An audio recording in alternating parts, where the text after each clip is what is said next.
तो आज की क्लास में हम आपके साथ डिस्कस करेंगे एक्सेल की पहली क्लास। भूमि गर्ग जी, हम आपके साथ डिस्कस कर रहे हैं एडवांस एक्सेल की पहली क्लास। और क्लास की शुरुआत हम थोड़ा बेसिक से करेंगे। ओके, और थोड़ा सा शांत जगह में बैठिए ताकि पीछे से शोर शराबा ना आए, क्योंकि क्लास रिकॉर्ड होती है और क्लास रिकॉर्ड होने के बाद आपको मिलती है। तो सबसे पहला टॉपिक क्या, अब इसमें जो बहुत सारी दुविधा थी मुझे शुरुआत करने में कि पहले दिन क्या कराऊं, तो मैंने एक्सेल की सबसे इंपॉर्टेंट चीज को लिया, जो कि है डेटा सिलेक्शन। क्योंकि जब तक आप डेटा को सिलेक्ट नहीं करेंगे तब तक आप कुछ भी नहीं कर सकते। अगर आपको कुछ भी करना है इन द सेंस, अगर मान लीजिए मुझे अगर कॉपी करना है, पेस्ट करना है, इसके बाद फिल्टर लगानी है, पिवट लगानी, एवरीथिंग जो भी मुझे करना है उसके लिए सिलेक्शन मेथड की आवश्यकता पड़ेगी। हम पहली क्लास में बात करेंगे किस तरह से हम अपने डेटा को सिलेक्ट कर सकते हैं। एक छोटा सा डेटा मैंने आपके सामने रखा हुआ है और मुझे इस डेटा को सिलेक्ट करना। अब इस डेटा को सिलेक्ट करने के लिए माउस से तुम इस तरह से क्लिक करके सिलेक्ट कर सकते हैं। लेकिन जब आपके पास एक बड़ा डेटा हो तो प्रॉब्लम, जैसे बड़ा डेटा है, अगर मैं माउस से सिलेक्शन करने जाऊं तो एक तो टाइम ज्यादा लगेगा, ऊपर से माउस पे कमांड भी मुझे अच्छी चाहिए। मैं सजेस्ट करता हूं कि आप स्टार्टिंग में क्लिक करें, अपने कीबोर्ड के शिफ्ट पे को होल्ड करें, शिफ्ट की को होल्ड करें और सबसे लास्ट में क्लिक करें। ओके, देखिए होता इसका मेथड से मुझे क्या है कि यहाँ पे कर्सर है, जब नीचे हम क्लिक करते हैं तो कर्सर जो है मूव होता है जनरल, लेकिन जब हम शिफ्ट के साथ क्लिक करते हैं तो यहाँ पे एरिया सिलेक्ट होता है। हमने यहाँ पे कर्सर रखा, शिफ्ट की को होल्ड किया और सबसे लास्ट में क्लिक किया, तो आप देख सकते हैं कि पूरा डेटा सिलेक्ट हो चुका है। अब अगर मैं कहूं कि मुझे इसको ठीक है सिलेक्ट करना है, लेकिन बड़े डेटा पे क्या फर्क पड़ेगा, तो बड़े डेटा को सिलेक्ट करने के लिए आप क्या करेंगे, सबसे पहले यहाँ पे जाएंगे, अपने कीबोर्ड के शिफ्ट की को होल्ड करेंगे, लेकिन अभी होल्ड नहीं करेंगे सर। सबसे पहले कहीं और क्लिक नहीं करना है, पहले आप जो यहाँ स्क्रॉल बार दिखते हैं ना, इस स्क्रॉल बार से इसको एकदम नीचे लेके आ जाइए भूमि जी। नीचे आने के बाद शिफ्ट की के साथ यहां लास्ट में डेटा पे क्लिक कीजिए, शिफ्ट को पहले प्रेस कीजिए, देन क्लिक कीजिए। आप देखेंगे कि आपका पूरा डेटा सिलेक्ट हो चुका है। इस तरह से हम अपने डेटा को सिलेक्ट करते हैं। ओके, अब सिलेक्शन का और भी मेथड है, जैसे कि कीवर्ड्स की सिलेक्शन करना चाहे तो हम शिफ्ट के साथ अपने कर्सर को मूव कर सकते हैं, जिससे हमारा डेटा सिलेक्ट होगा। इसके अलावा हम यहाँ पे कंट्रोल ए भी कर सकते हैं। अब जब हम कंट्रोल ए करते हैं, कंट्रोल प्लस ए को जब प्रेस करते हैं, दैट टाइम प्रॉब्लम क्या होती है, प्रॉब्लम ये होती है कि आपका डेटा सिलेक्ट तो होता है, बट अगर डेटा के अंदर किसी भी तरह का कोई ब्लैंक सेल हुआ, जैसे मैंने यहाँ पे एक इंसर्ट किया ब्लैंक, नाउ अगर मैं डेटा पे कंट्रोल ए प्रेस करता हूं तो सिलेक्ट होता है बिफोर द ब्लैंक सेल। क्यों, क्योंकि ये जो कंट्रोल ए है, ये होम मेनू बार के अंदर एक ऑप्शन होता है फाइनेंस सिलेक्ट, उसके अंदर आता है गो टू स्पेशल। इस गो टू स्पेशल के अंदर होता है करेंट रीजन, इसी ट्रिगर को फॉलो करता है, मतलब जो करेंट रीजन है उसी रीजन को सिलेक्ट करता है। अब ये प्रॉब्लम आपके साथ बड़े डेटा पे क्या होगी कि मान लीजिए आप एक रिपोर्ट बना रहे हैं और आपने कंट्रोल ए किया, रिपोर्ट बनाना शुरू कर दिया, आपने गौर नहीं किया कि इसके नीचे ब्लैंक सेल है और आपका डेटा मान लीजिए 50,000 का रो था, आपने 45,000 के बाद एक पूरा का पूरा रो ब्लैंक था और आपकी रिपोर्ट 45,000 पे ही बन गई, जो कि आगे चल के मिसमैच हो सकती है। कंट्रोल ए करने से पहले चेक कीजिए कि डेटा ब्लैंक, कोई रो ब्लैंक तो नहीं है। अब ध्यान रखिएगा, मैं पूरी की पूरी रो ब्लैंक की बात कर रहा हूं, ना कि एक सिंगल सेल का। अगर इसमें कुछ भी टाइप है देन कंट्रोल ए वर्क कर जाएगा। अब यहाँ पे क्वेश्चन आता है कि मैं कैसे पता करूं कि हमारे डेटा के किसी भी कॉलम में ब्लैंक सेल है। अब यहाँ पे एक चीज रोकना चाहूंगा भूमि जी, आपको इतना तो पता होगा कि एक्सेल कैसे ओपन करते हैं। एक्सेल में सीट होता है, कॉलम होती है, रेंज होता है, सेल होता है, इतना तो पता ही होगा। भूमि गर्ग जी, इतना पता है आपको? ओके, आप म्यूट हो गए, कोई बात। तो ये चीजें मैंने इग्नोर किया, जो काम की भी चीजें हैं उस पर मैं ध्यान दे रहा हूं। तो ब्लैंक को पता करने के लिए A1 पे कर्सर रखिए और यहां से कंट्रोल को होल्ड करके डाउन एरो प्रेस कीजिए। जैसे डाउन एरो प्रेस करेंगे कर्सर आपका ब्लैंक से पहले रुकेगा, ब्लैंक सेल से पहले। मैं दोबारा बताता हूं, हम यहाँ पे कर्सर A1 पे रखें और कंट्रोल के साथ डाउन एरो यूज किया तो मेरा कर्सर ब्लैंक के बिफोर रुका, उसके नीचे नहीं आया। तो बड़े डेटा को सिलेक्ट करने से पहले हम स्टार्टिंग में यहां से कंट्रोल के साथ down arrow, left arrow, up arrow and right arrow press करते हैं ताकि जहां भी ब्लैंक हो हमें पता चले। भूमिका जी, क्लियर है आपको? ओके, चलिए इसमें आगे बढ़ते हैं। सो अब बात करते हैं कि अगर मान लीजिए ब्लैंक सेल हुआ तो कैसे सिलेक्ट करें। तो इसके लिए दो ऑप्शन में सजेस्ट करूंगा। पहला, आप control shift right arrow down down down करके डेटा को सिलेक्ट करें। पहले क्या करें, control shift right arrow down down down करके डेटा को सिलेक्ट करें। या दूसरा एक और ऑप्शन आता है, वो है कि आप स्टार्टिंग में कर्सर को रखें,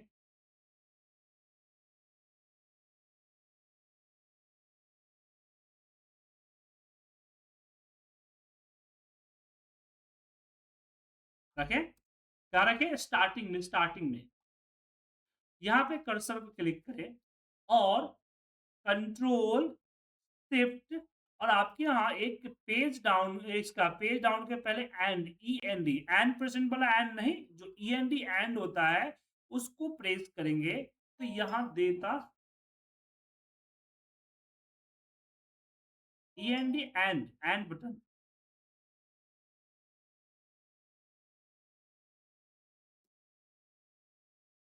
मैं ये वाली जो एंड बटन होती है ना, ये कहाँ गया एंड,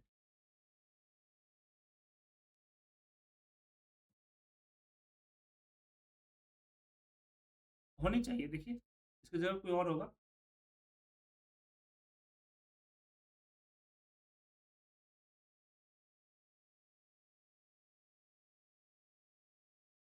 ऐसे भी ये END एंड वाला जो ऑप्शन है, कंट्रोल शिफ्ट END एंड वाला ऑप्शन जो है तभी वर्क करता है जब आपने एक्सेल की बाकी कोई सेल को यूज ना किया। जैसे यहाँ पे 500 लिखा है, मैंने इसको डिलीट कर दिया ना, अब ये भी इसके अंदर में आ जाए। तो इसलिए मैंने जो पहला तरीका बताया कंट्रोल शिफ्ट राइट एरो और डाउन एरो, उसका इस्तेमाल। अब यहाँ पे विंडोज और मैक का प्रॉब्लम होता है, और भी चीजें की प्रॉब्लम हो सकती है इसके अंदर। सो दैट टाइम हम क्या करते हैं कि F1 प्रेस कीजिए अपने कीबोर्ड, F1 फंक्शन 1, या यहाँ पे सर्च कर सकते हैं, यहाँ पे सर्च कीजिए शॉर्ट कट, ठीक है ना, शॉर्ट कट। या F1 प्रेस करेंगे तो आपको एक्सेल हेल्प खुल के आएगा, और यहाँ जो सर्च ऑप्शन मिलेगा यहाँ पे आप प्रेस करेंगे शॉर्टकट, तो कीबोर्ड शॉर्टकट का ऑप्शन है, इस पे क्लिक करेंगे तो यहाँ आपको एक्सेल के सारे शॉर्टकट शो हो जाए। ठीक है, एक्सेल के सारे शॉर्टकट हो जाएँगे। अब देखिए मैं शॉर्टकट के बारे में ज़्यादा आपको ना बता पाऊँ।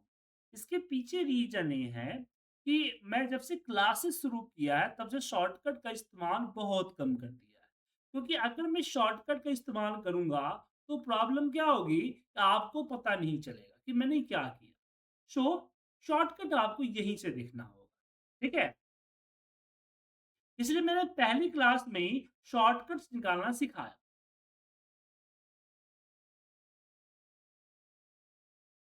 अब यहाँ पे जो शॉर्टकट्स आपको देख पा रहे हैं, अब इसमें सिर्फ़ शॉर्टकट ही नहीं, इसमें और चीज़ें भी ढूँढ सकते हैं। जैसे कि मुझे एक्सेल की लिमिटेशन पता करनी है, तो मैं लिमिट्स को सर्च किया, लिमिट्स। लिमिट सर्च किया, तो यहाँ पे एक्सेल के स्पेसिफिकेशंस एंड लिमिट्स आ गए। मतलब कौन-सा ऑप्शंस क्या करता है, कितनी लिमिट है, जैसे ओपन वर्क, कितना फाइल ओपन कर सकते हैं। एक शीट में कितने रो और कितने कॉलम्स होते हैं, कॉलम की विड्थ कितनी होती है, रो की हाइट कितनी होती है, कितने पेज ब्रेक्स होते हैं, टोटल नंबर ऑफ शीट्स कितने हैं, टोटल कितने हर चीज़ यहाँ पे दिख रहा है। तो इसको भी एक बार कैजुअली पढ़ लें।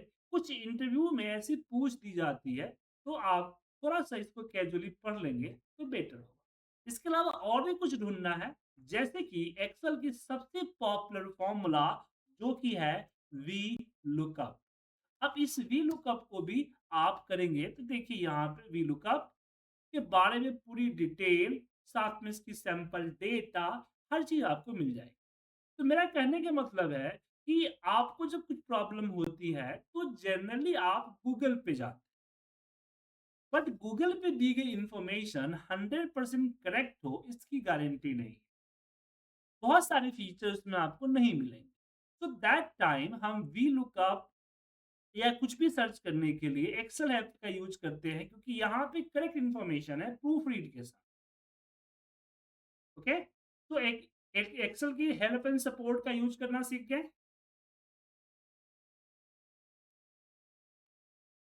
अब उम्मीद जी आगे बढ़ते हैं अपने टॉपिक की तरफ। तो हम शॉर्टकट्स पे थे। तो यहाँ हमने डेटा सेलेक्ट करना सीख चुके हैं कि डेटा कैसे सेलेक्ट करें। मैं एक बार दोबारा रिपीट करता हूँ कि डेटा माउस सिलेक्शन करना है तो आपका सबसे अच्छा तरीका है कि शिफ्ट के साथ लास्ट में क्लिक करें, डेटा सेलेक्ट हो जाए। ठीक है? अगर आप एक बार ऊपर से कंट्रोल डाउन नीचे करके आके देख लें, अगर कोई ब्लैंक नहीं है तो आप कंट्रोल ए कर सकते हैं। या फिर आप कंट्रोल शिफ्ट राइट एरो और डाउन एरो का यूज़ करके डेटा सेलेक्ट कर सकते हैं। तो 3 बेस्ट जो है हमने आपको बताया जिसके ज़रिए डेटा आप सेलेक्ट कर सकते हैं। Is clear? अब इसमें आगे बढ़ते हैं। अब यहाँ पे अगर मान लीजिए मुझे मल्टी सेल सेलेक्ट करनी है, तो दैट टाइम क्योंकि अगर आप शिफ्ट के साथ करेंगे तो इस तरह से सिलेक्शन बढ़ते जाएगा। मल्टीपल सेल मतलब कि कुछ-कुछ सेल्स हमें लेनी है अपने हिसाब से। ऐसे केस में आप अपने कंट्रोल को होल्ड करें, अपने कंट्रोल की को होल्ड करें और जहाँ भी आप क्लिक करेंगे, वो यहाँ देखिए आपका सिलेक्शन हो जाएगा। जहाँ भी क्लिक कीजिए, आपका डेटा सिलेक्ट हो जाए। जस्ट कंट्रोल क्लिक होल्ड कीजिए, फिर जहाँ क्लिक करना हो, जो सिलेक्ट करना हो, वहाँ पे क्लिक कीजिए। लेकिन एक चीज़ ध्यान रखिएगा, ये डेटा एडिट एंड फॉर्मेटिंग के लिए है, लेकिन आप इसको कॉपी नहीं कर सकते। कॉपी करने के लिए आपको मल्टीपल सेल सिलेक्ट करनी पड़ेगी, सीक्वेंस में।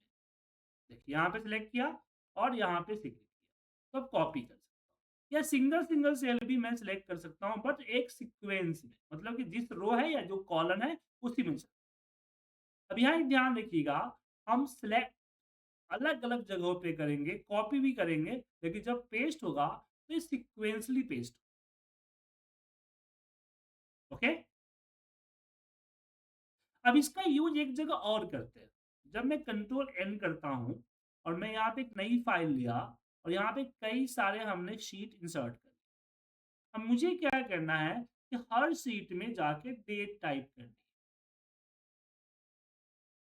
डेट, ठीक है? तो जनरली लोग क्या करते हैं, एक शीट पे टाइप करते हैं, फिर copy paste, copy paste, copy paste, copy paste, another sheet पे करते हैं, राइट? लेकिन मैं यहाँ एक तरीका आपको बता सकता हूँ, जो कि आपका टाइम बचा दे। तरीका क्या है कि हम पहले सीट पे आएँगे, अपने कीबोर्ड के शिफ्ट की को होल्ड करेंगे और सबसे लास्ट में क्लिक करेंगे। लास्ट में क्लिक करते आप देखेंगे कि बीच के सारे शीट सेलेक्ट हो चुके हैं। अब मैं यहाँ जो भी टाइप करूँगा, तो कार्बन कॉपी की तरह हर शीट के सेम लोकेशन में एक ही बार टाइप हो जाए। हर शीट के सेम ही लोकेशन पे एक ही बार टाइप हो जाए। ठीक है? अब यहाँ बात आती है कि मुझे अगर कंटिन्यूअस हर शीट पे टाइप ना करनी हो तो? तो ऐसे केस में हम स्टार्ट अपने हिसाब से कंट्रोल का यूज़ करेंगे और अपने हिसाब से जो भी चीज़ें चाहिए उस पे क्लिक करें। और सिर्फ़ डेटा एंट्री ही नहीं, हम यहाँ पे फॉर्मेटिंग और सारे ऑप्शंस यूज़ कर सकते हैं जो मेनू बार में एक्टिवेट। जो ऑप्शन डीएक्टिवेट है, में डिसेबल है, उसको इस्तेमाल नहीं कर सकते। सिर्फ़ उसी को इस्तेमाल कर सकते हैं जो सामने एक्टिव है, इनेबल है। ओके, तो हम कंट्रोल का यूज करते हैं मल्टीपल सिलेक्शंस के लिए और शिफ्ट का यूज करते हैं कंटिन्यूअस सिलेक्शंस के लिए, चाहे वो एक्सेल की सेल हो या फिर एक्सेल का सीट हो। क्लियर है? तो यहाँ पे हमारा एक टॉपिक खत्म होता है। अब हम यहाँ पे अब एक्सेल की दूसरी टॉपिक कवर करते हैं। हमने शॉर्टकट्स निकालना आपको सिखाया कि आप एक्सेल ऑप्शन पे जाके अपना शॉर्टकट ढूंढ सकते हैं, राइट?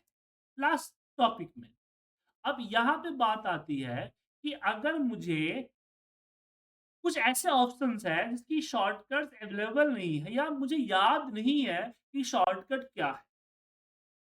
सो दैट टाइम हम बिना माउस का यूज किए कैसे जाएंगे? तो आपने कीबोर्ड के अंदर जो कमांड सीएमडी बटन है, विंडोज में ऑल्ट होता है और मैक में सीएमडी होता है। जब उसको क्लिक कीजिएगा तो आप यहाँ देख सकते हैं जो हमारा जितने भी मेनूज है, सबके सामने एक कैरेक्टर आ चुका है। They are the shortcuts. So मुझे क्या करना है, मुझे एक बॉर्डर अप्लाई करनी है इस एरिया। तो बॉर्डर कहाँ पे होती है? होम के अंदर, और ए रहता है ऑल। अब इसको बिना माउस की मदद से हम कैसे जाएंगे? हम यहाँ पे ऑल्ट की को प्रेस करेंगे तो आप देखेंगे कि पूरा का पूरा डेटा सामने दिख गया। देन हम यहाँ पे होम के सामने एच है, एच को प्रेस करेंगे तो होम के अंदर जितने भी मेनूज है वो सारा एक्टिवेट हो चुका है। और बॉर्डर देख सकते हैं, यहाँ पे बॉर्डर के लिए बी है, तो मैंने बी किया तो बॉर्डर के जितने भी ऑप्शन है यहाँ पे हाईलाइट हो चुके हैं। और ऑल बॉर्डर में आप देख पा रहे हैं कि ए है, तो मैं ए प्रेस करूँ। मतलब नेक्स्ट टाइम मैं याद रखूंगा alt H V A, alt या सी एम डी, एच से होम, बी से बॉर्डर, ए से ऑल बॉर्डर। उसी तरह से बाकी चीजें भी करें, जैसे मुझे मर्ज करना है तो ऑल्ट या सी एम डी, एच से होम, और मर्ज के लिए क्या है? एम है। सो मैंने एम प्रेस किया और एम के अंदर सी है, तो हमने सी को प्रेस किया, तो मर्ज हो। ओके, तो यहां पे हमने ऑल्टरनेटिव की के बारे में डिस्कस किया कि कैसे इस्तेमाल कर सकते हैं, राइट? अब हम बात करते हैं डेटा एंट्री की। एक्सेल में हम डेटा एंट्री कैसे करें? तो जैसे मान लीजिए मेरा एक ट्रेनिंग सेंटर है और मुझे एक इंक्वायरी डेटा बनानी है, राइट? जैसे आपके फादर ने मुझे कॉल किया और चीजें पूछी, देन डेमो क्लासेस लिया, देन एनरोलमेंट हुआ एंड क्लास स्टार्ट हुआ। तो यहाँ पे हम उसी का एक डेटाबेस बनाना चाहते हैं जब कोई मुझे कॉल करे। तो सबसे पहले एक जी, सो मैं यहाँ पे इंक्वायरी टेबल बनाता हूँ। सबसे पहले मैं मैं शुरू से करता हूँ, मैं कैसे बनाऊँगा, स्टार्टिंग से, ताकि आप बेसिक फीचर आप देख लें। तो सबसे पहले मैं एक्सेल फाइल खोलूँ। एक्सेल फाइल खोलने के लिए आप ऑप्शन या विंडो बटन प्रेस करेंगे, तो यहाँ आपके सामने एक यहाँ पे सर्च करें एक्सेल, तो माइक्रोसॉफ्ट एक्सेल खुल जाएगा। अब कोई एप्लीकेशन खोलना जनरली आपको आता ही होगा। ब्लैंक वर्कबुक पे क्लिक करके एक नई एक्सेल फाइल को हम खोलें। सबसे पहले इस फाइल को हम सेव करें। देखिए, जब भी कोई डेटाबेस बनाए, उस फाइल को हम सबसे पहले हमें सेव करना ज़रूरी है। जैसे मैंने यहाँ पे नाम दे दिया INQ_data, और यहाँ से फाइल टाइप चेक कर लीजिए, एक्सेल वर्कबुक ही रहेगा जनरली। अब यहाँ मैं क्लाउड पे सेव करूँगा, तो ये मेरे क्लाउड पे चला जाएगा, वन ड्राइव पे चला जाएगा। या लोकल पीसी पे सेव करना है, या फिर मोर ऑप्शन पे जाके आप ब्राउज़ कर सकते हैं और अपने हिसाब से जो जहाँ सेव करना उस लोकेशन में आप जाके सेव कर सकते हैं। सो मेरी फाइल सेव हो गई। अब मैंने यहाँ पे डेटा शीट पे डबल क्लिक किया एंड इसका रीनेम किया डेटा। शीट के ऊपर डबल क्लिक करके मैंने क्या किया, रीनेम, डेटा रीनेम किया। अब यहाँ पे मैं सबसे पहले एक सीरियल नंबर दूँगा। देखिए, डेटाबेस बनाते समय आप एक सीरियल नंबर का कॉलम स्टार्टिंग में ज़रूर रखें। इससे कई बेनिफिट्स होते हैं, जैसे कि मुझे टोटल डेटा क्या हुआ, कौन कितने नंबर पे है, वो ईज़िली फाइंड आउट हो जाता है। तो आगे चल के हमें इसकी अच्छी ज़रूरत पड़ती है। सो हमें इसके बारे में पता होना चाहिए।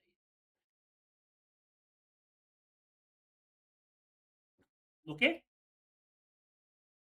उसके बाद किस डेट की एंट्री हो रही है, वो डेट डालें। उसके बाद जो भी इन्फॉर्मेशन डालेंगे वो कैटेगरिकल डालें। जैसे कि मैं पर्सनल इन्फॉर्मेशन डाल रहा हूँ, तो मैं यहाँ पे पर्सनल इन्फॉर्मेशन टाइप करूँ। जैसे कि यहाँ पे name, father name, address, city,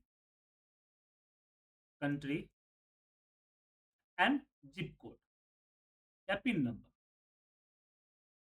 ठीक है? ये हो गए, ये हमारा हो गया पर्सनल डिटेल। देन आता है contact detail, mobile number, other number, other contact number हमने डाला। देन कौन सा कोर्स के लिए कॉल किया है, कोर्स, कौन से कोर्स वो करेगा, मोड, कौन सा मोड होगा उसका, ठीक है, टाइम, टाइम स्लॉट, कौन सा टाइम स्लॉट चाहिए, डेमो क्लास ज्वाइन किया है कि करेगा, कि किया करेगा, कब डेमो क्लास ज्वाइन करेगा, किस डेट को करेगा, उसके बाद उसकी ज्वाइनिंग स्टेटस क्या है, क्या ज्वाइन करेंगे, और ज्वाइनिंग स्टार्ट किया तो उसका इनवॉइस नंबर क्या है। ठीक है? अब ये डिटेल हमने यहाँ पे, अब यहाँ पे एक गलती हम लोग करते हैं कि जो डेटाबेस होती है उसको हमेशा हम लोग बॉर्डर वगैरह कलर वगैरह कर देते हैं। जी नहीं, बिल्कुल मत कीजिए। अगर छोटे डेटा पे काम कर रहे हैं दैट इज ओके, बट अब एक जब बड़े डेटा पे काम करेंगे तो बॉर्डर वगैरह आपके जो डेटाबेस की साइज है, फाइल साइज को इंक्रीज करें। इसलिए ऐसा ना, ठीक है ना? लेकिन आप करना चाहे तो कर सकते हैं। तो हमने हेडिंग डिसाइड कर लिया। अब यहाँ पे डेटा एंट्री हम कर सकते हैं। जैसे मैंने सीरियल नंबर 1 डाला, डेट। अब मुझे यहाँ डेट टाइप करना है, तो सिंपली कंट्रोल और सेमीकोलन टाइप करूँगा तो मेरा डेट आ जाए। ठीक है? अब मैंने यहाँ पे नाम दिया पूजा सिंह। सो पूजा सिंह करेंगे तो नाम आ गया, father name Amar, address F101 Delhi, city Delhi, country India, zip number 110062, और हम जो टाइप कर रहे हैं उसमें एंटर प्रेस नहीं कर रहे हैं, क्योंकि एंटर प्रेस करेंगे तो कर्सर इधर उधर मूव हो जाए। हम जनरली टैब प्रेस करते हैं। क्या प्रेस करते हैं? टैब, ताकि हम अगले कॉलम में चले जाए। कई बार जो डेटा एंट्री बहुत बहुत ज्यादा होती है तो हम लोग कॉलम सेलेक्ट कर लेते हैं और सिलेक्शन के अंदर ही टैब के जरिए ही एंट्री करते हैं, जैसे 8802579388। इससे क्या होता है कि हमारा डेटा कहाँ एंट्री हो रहा है हमें पता चलता है। ठीक है? सो टैब जो है, यहाँ पे हम डालते जाते हैं और डेटा एंट्री होता जाता है, इस तरह से। ठीक है? इस तरह से। अब जब एंट्री हो जाएगी तो डेटा आएगा यहाँ पे। अब कुछ सिलेक्शन के मेथड समझिए, जैसे मुझे ये पूरा का पूरा रो सेलेक्ट करना है, तो मैं शिफ्ट के साथ स्पेस बार को क्लिक करूँगा तो पूरा का पूरा रो सेलेक्ट हो जाएगा। कॉलम सेलेक्ट करना है तो आप कंट्रोल के साथ स्पेस बार प्रेस करेंगे तो पूरा का पूरा कॉलम ऐड हो जाएगा, सॉरी सेलेक्ट हो जाएगा। अब मुझे मान लीजिए कॉलम ऐड करना, एड्रेस हो गया, सिटी हो गया, यहाँ पे मुझे मान लीजिए एक अल्टरनेट एड्रेस का कॉलम ऐड करना है, तो मैं पहले कंट्रोल और सेमीकोलन करूँगा, सॉरी कंट्रोल और स्पेस बार, माफ़ कीजिएगा, कंट्रोल एंड स्पेस बार को प्रेस करूँगा, तो पूरा का पूरा कॉलम सिलेक्ट हो जाएगा। अब यहाँ हम क्या करेंगे, कंट्रोल प्लस करेंगे। कंट्रोल प्लस कीजिएगा तो एक ब्लैंक कॉलम इंसर्ट हो जाएगा। अब ब्लैंक कॉलम क्यों हुआ? क्योंकि मेरा सिलेक्शन ब्लैंक कॉलम था, इसलिए कॉलम हुआ। अगर सिलेक्शन रो होता है, जैसे मैं शिफ्ट के साथ स्पेस बार लेता हूं तो रो सिलेक्ट हो गया। अब मैं कंट्रोल प्लस करूंगा तो एक रो सिलेक्ट होगा, ठीक है। और आपको डिलीट करने हैं तो control minus. So control space bar column select करने के लिए, shift space bar row select करने के लिए, कंट्रोल प्लस कॉलम ऐड करने के लिए, control minus column and row delete करने के लिए, ठीक है सर। तो डेटा एंट्री करते समय इन चीजों का यूज होता है। तो आप इस तरह से डेटाबेस बना सकते हैं, एक के नीचे एक के नीचे डेटा एंट्री करें। देखिए डेटाबेस के कुछ नियम है वो जान लीजिए। सबसे पहले कि जो फ़ील्ड जिसके लिए बना है ना, उसी में, जैसे ये नेम का फ़ील्ड है, तो आप इसमें सिर्फ़ नेम की ही एंट्री करेंगे। यहाँ किसी और चीज़ की एंट्री नहीं करेंगे, पहली चीज़। दूसरी चीज़ कि अगर मैंने यहाँ पे डेट डाला हुआ है, तो यहाँ सारा डेट ही होगा। अगर कोई नंबर डाला है, तो सारा नंबर ही होगा। जैसे कई बार हमने यहाँ पे फ़ीस का कॉलम बना दीजिए, मान लीजिए फ़ीस। तो फीस में अमाउंट ही एंट्री होगा। अब यहाँ पे डेट या टैक्स या फिर बैंक ट्रांसफर हो गया या कुछ और ऐसी चीजें नहीं डालेंगे, क्योंकि आगे चल के फिर डेटा से रिपोर्ट बनाने में दिक्कत। ओके, तो इसका ये ध्यान आप रखेंगे। क्लियर है?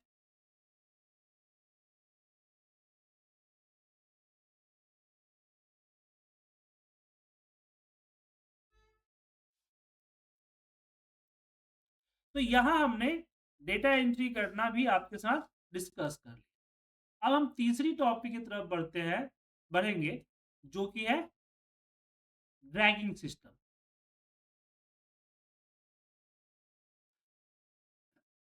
सो हम बात करेंगे डेटा को ड्रैग करने का, कि डेटा हम ड्रैग कैसे करें।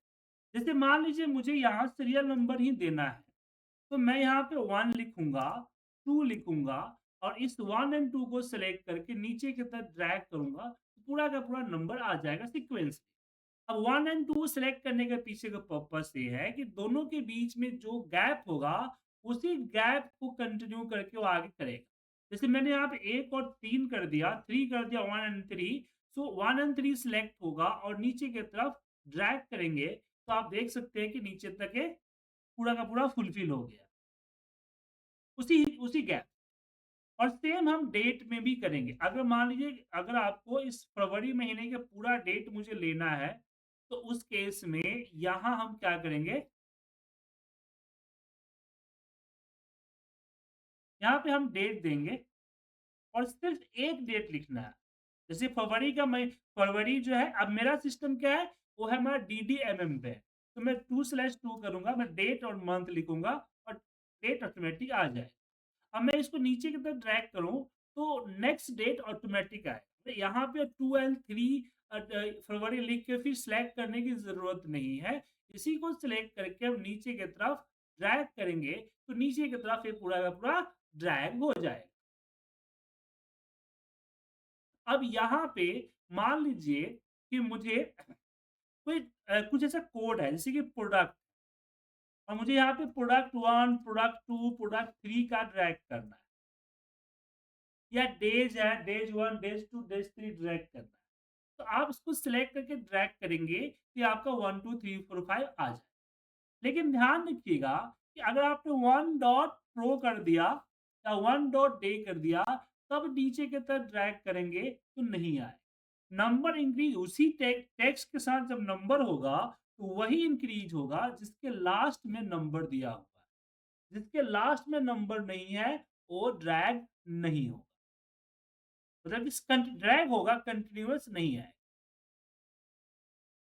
ठीक है?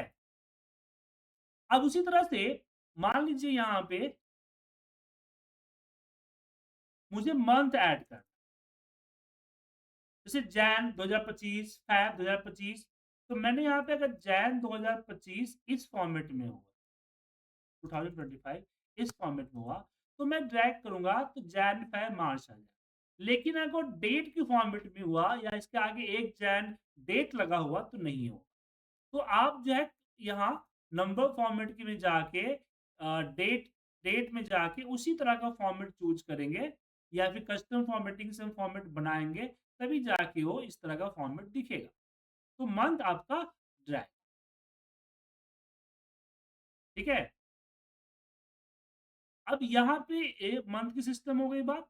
अब मान लीजिए मुझे ड्रैग तो करना है, लेकिन कुछ पैटर्न के साथ। जैसे कि मैं एक छोटा-सा ये बना रहा हूँ कि नेम, यहाँ पे सिटी और अमाउंट। मैं एक छोटा-सा स्टिकर बना रहा हूँ, जहाँ मुझे 4-5 का इस तरह से बनाना होगा, यहाँ पे सम कर दिया।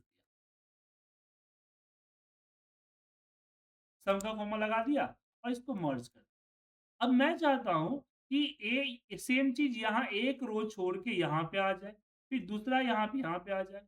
तो इस पूरे को सिलेक्ट करके ड्रैग करेंगे, एक ब्लैंक रो को भी लेंगे, क्योंकि ब्लैंक रो को भी तो स्किप करना है। दैट नीचे की तरफ ड्रैग करेंगे तो आप देखिए उसी सीक्वेंस में नेम टोटल एक ब्लैंक रो, फिर नेम टोटल, फिर एक ब्लैंक रो, नेम टोटल, एक ब्लैंक रो आपको ड्रैग। तो सिंपल सी बात समझिए, जैसे मैंने यहाँ पे अगर 1 लिया और 2 रो छोड़ के 2 लिया। अब मैं चाहता हूँ कि फिर 2 रो छोड़ के यहाँ 3 हो। तो मैं 1 एंड 2 को सेलेक्ट करूँगा और यहाँ पे 2 ब्लैंक करूँगा और फिर इसकी सिलेक्शन शुरू करूँगा, तो आप देख सकते हैं कि उसी पैटर्न में हमारा यहाँ पे आएगा, ठीक है? तो जिस पैटर्न को आप सिलेक्ट करेंगे उसी तरह से आगे की तरफ ड्रैग। अब सीरियल नंबर की बात चल रही है, तो मुझे एक ऐसा सीरियल नंबर बनाना है जो डिस्टर्ब ना हो। जैसे कि मान लीजिए कि मैंने इसको सिलेक्ट करके डिलीट किया, तो ये देखिए यहाँ पे सीरियल डिस्टर्ब हो गया ना? इसके लिए हम एक्सेल फंक्शन इस्तेमाल करेंगे। अब यहाँ पे ध्यान रखिए, जब भी हम कुछ टाइप करते हैं डेटा, तो जनरली टाइप करते हैं। लेकिन जब फॉर्मूला टाइप करना होता है, तो हमेशा इक्वल प्रेस करते हैं। इक्वल प्रेस करने से सिस्टम को पता चलता है कि इसके अंदर फॉर्मूला डलेगा और फिर उसकी कैलकुलेशन करेगा। ओके? इसका ध्यान रखिए।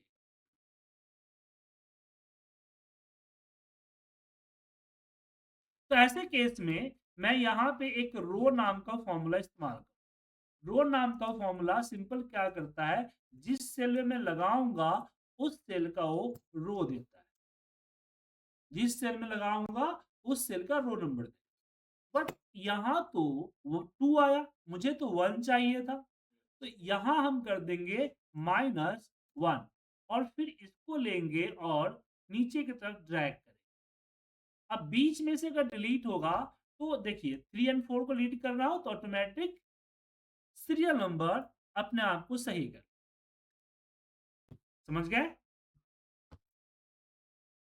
अब एक सिस्टम रेटेड रैगिंग भी होता है, जैसे कि मैं यहाँ पे जैन लिखा या जनवरी लिखा, तो नीचे ड्रैग करूँगा तो जैन फ़ेब या जनवरी फरवरी ऑटोमेटिक आ जाए। उसी तरह से मैं एसयूएन सन या संडे लिखा, जब मैं इसको सिलेक्ट करके नीचे ड्रैग करूँगा, तो संडे मंडे आए। तो क्या हम मान लीजिए यहाँ पे पुणे लिखता हूँ और ड्रैग करता हूँ, तो क्या सिटी आए? तो आप देखेंगे यहाँ पे सिटी लिस्ट आ रही है। ऐसे ही हम यहाँ पे जो भी हम लिखेंगे उसके हिसाब से आ जाए। क्यों? क्योंकि मैंने इस लिस्ट को क्रिएट किया हुआ है। अब ये लिस्ट क्रिएट कैसे होगी? इस लिस्ट को क्रिएट करने के लिए हम यहाँ फाइल के अंदर जाएँगे, फाइल मेनू बार के अंदर और यहाँ सबसे नीचे दिखेगा आपको ऑप्शन। इस ऑप्शन पे क्लिक करेंगे और उसके बाद यहाँ दिखेगा आपको एडवांस। एडवांस पे क्लिक कीजिए, ड्रॉप डाउन करके नीचे आइए और यहाँ पे दिखेगा एडिट कस्टम लिस्ट। इस पे क्लिक करेंगे और यहाँ पे आप अपना लिस्ट बना सकते हैं, जैसे मैंने बनाया हुआ। तो न्यू लिस्ट पे क्लिक कीजिए, लिस्ट को टाइप कीजिए और ऐड। तो ये आपके एक्सेल एप्लीकेशन के अंदर में ऐड हो जाएगा। इन फ्यूचर में जब भी आपको इस तरह के लिस्ट चाहिए होगा, एक लिस्ट को लीजिए और नीचे की तरफ ड्रैग कर दीजिए, आपको हर बार करने की ज़रूरत नहीं है। ओके? सो ये थी हमारी आज की तीसरी टॉपिक। अब आपके पास कोई क्वेश्चन्स हैं, कुछ पूछना चाहते हैं या कोई टॉपिक आपको रिपीट करवाना है कि सर ये नहीं समझा नहीं, मुझे दोबारा समझा दीजिए, तो मैं रेडी।